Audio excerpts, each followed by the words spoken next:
Halo, selamat datang di channel Gado-Gado Novela.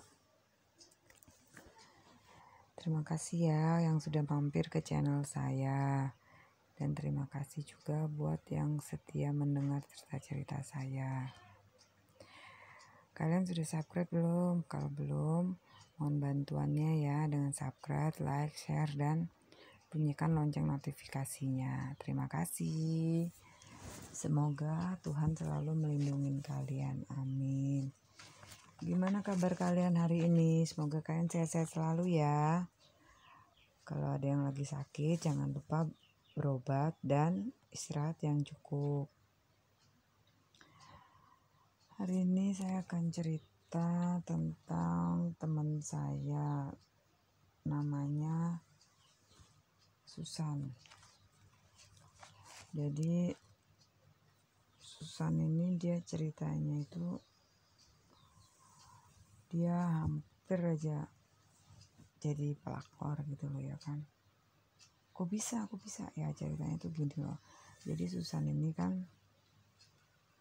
kerja di suatu tempat gitu loh. Nah di tempat kerjanya yang baru ini dia punya kenalan, namanya tuh Mas Benny gitu loh. Jadi mereka tuh akrab banget gitu ya kan. Jadi Susan itu akrab sama Mas Benny gitu loh. Maksudnya akrab sebatas di tempat kerja aja gitu loh. Nah terus suatu hari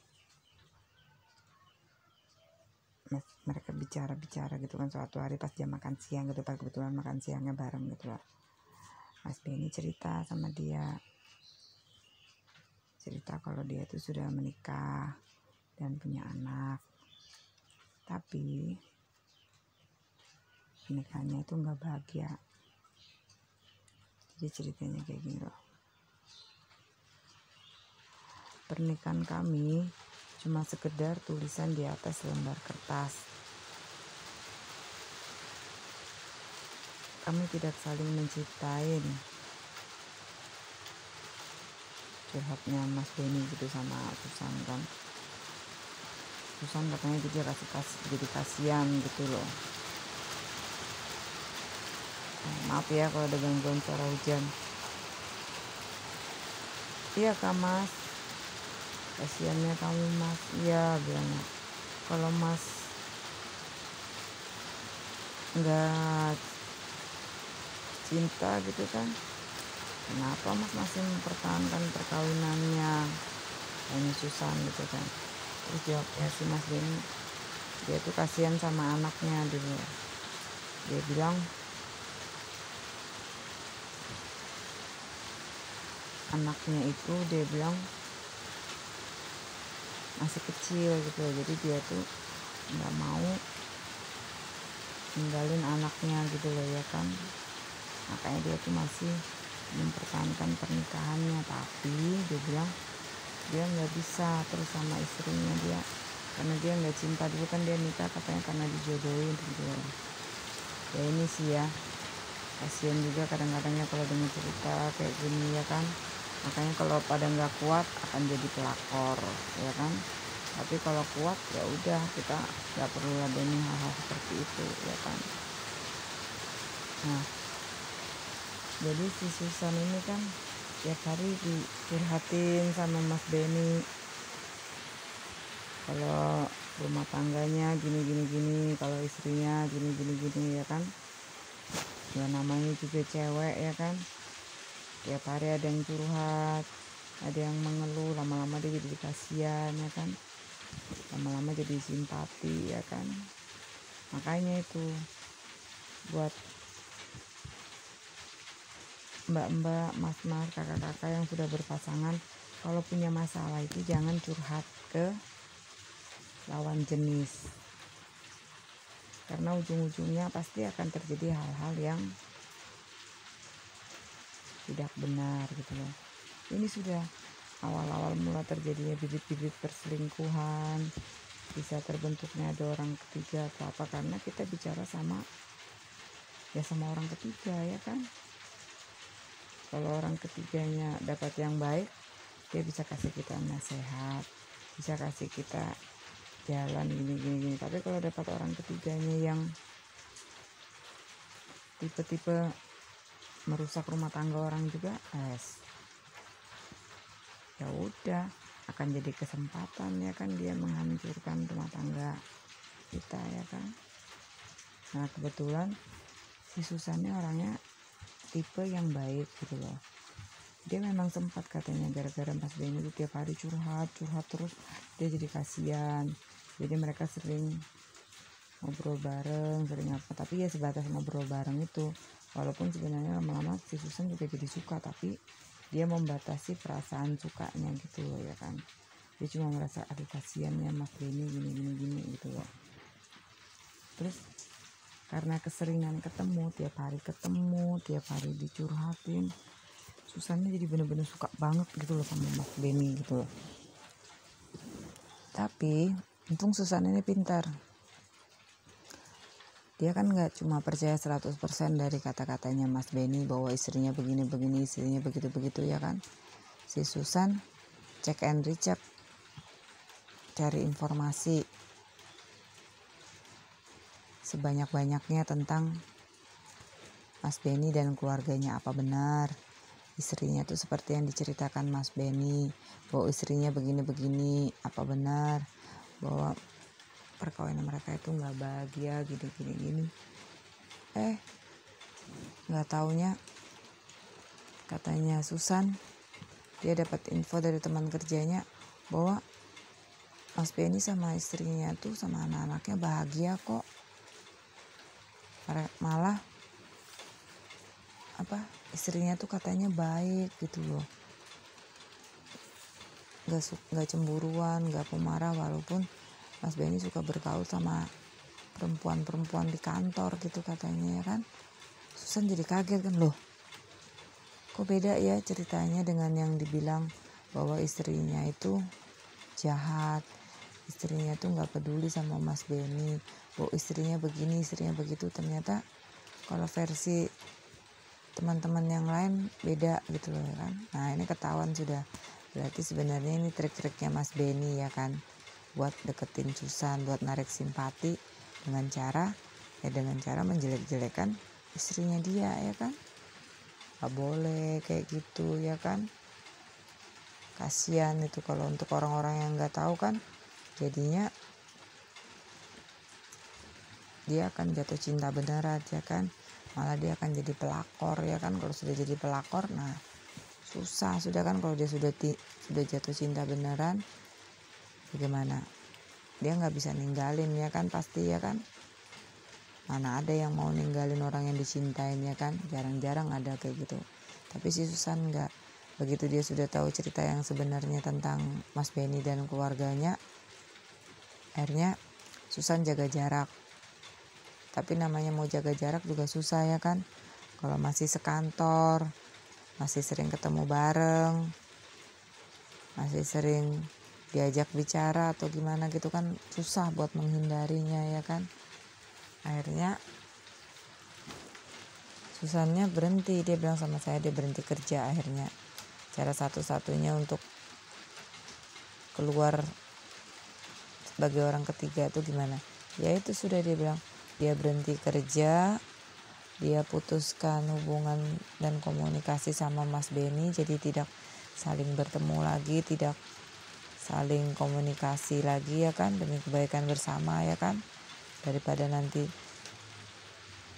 tetap dilanjutkan, Susannya keburu jatuh cinta beneran, gak bisa ninggalin Mas Benny kan, kasihan.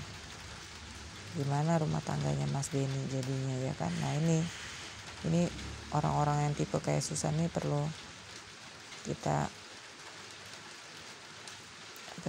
ibaratnya itu perlu kita kasih apresiasi lah ya kan. Dia sadar posisi dia sebagai orang ketiga, sebelum terlanjur ke hal-hal yang tidak baik dia mundur teratur ya kan. Beda dengan pelakor-pelakor yang lain, biasa sudah tahu rumah tangga orang itu bahagia, dia malah pengen ngerebutnya, dia malah pengen ngerusaknya. Nah itu yang nggak baik kayak gitu itu ya kan. Yang kayak gitu tuh yang kadang bikin saya jengkel, bikin saya gemes. pengen mana ya, pengen jambak-jambak gitu pelakor ya kan. Apalagi kalau keluarga yang dirusaknya tuh sudah punya anaknya masih kecil-kecil lagi ya kan, kasihan banget itu ya kan. Karena banyak teman-teman saya ya, keluarga saya, pokoknya kenalan saya gitu yang rumah tangganya hancur berantakan gara-gara orang ketiga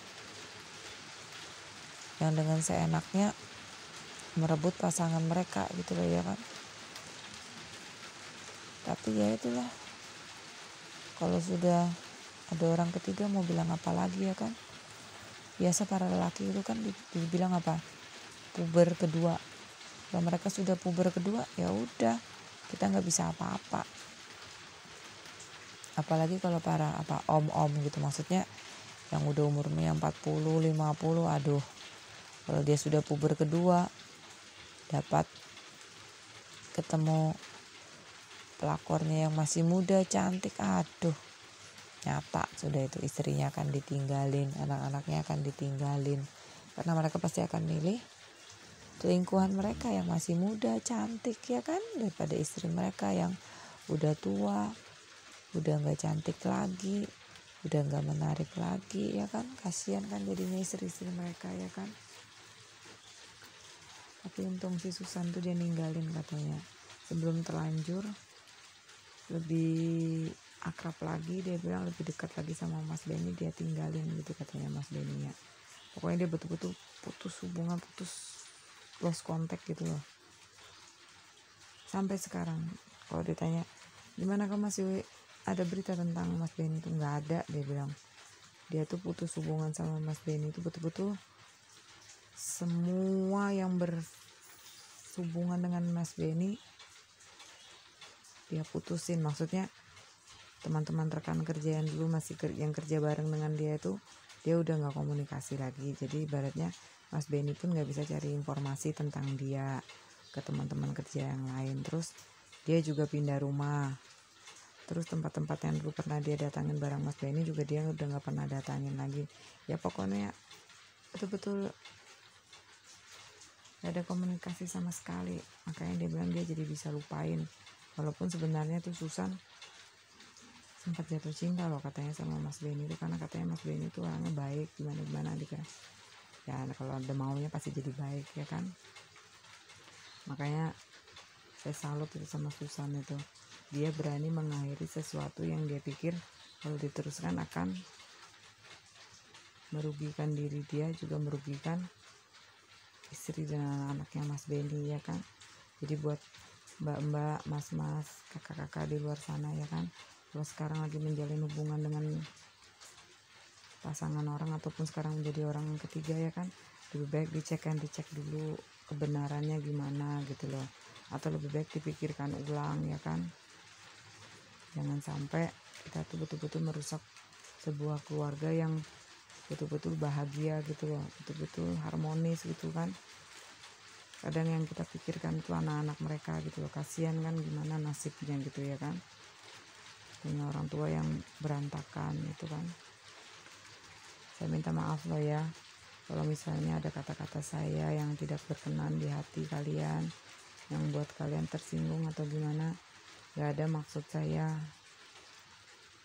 untuk melakukan hal-hal semua itu ya. Ini cuma sekedar cerita dari saya, cuma sekedar masukan dari saya. Semoga kalian merasa terhibur aja ya kan. Semoga cerita saya ini bisa ada hikmahnya gitu ya kan, bisa buat ya sekedar masukan aja gitu ya kan. Oke ya kan, saya rasa cukup sampai sekian dulu ceritanya. Kebetulan ini lagi hujan, nanti takutnya hujannya tambah deras, nanti suara saya yang gak kedengaran. Oke, semoga kalian suka dengan ceritanya. Jangan lupa like, subscribe, dan bunyikan lonceng notifikasinya ya.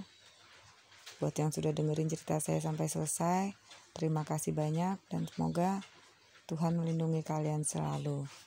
Bye-bye.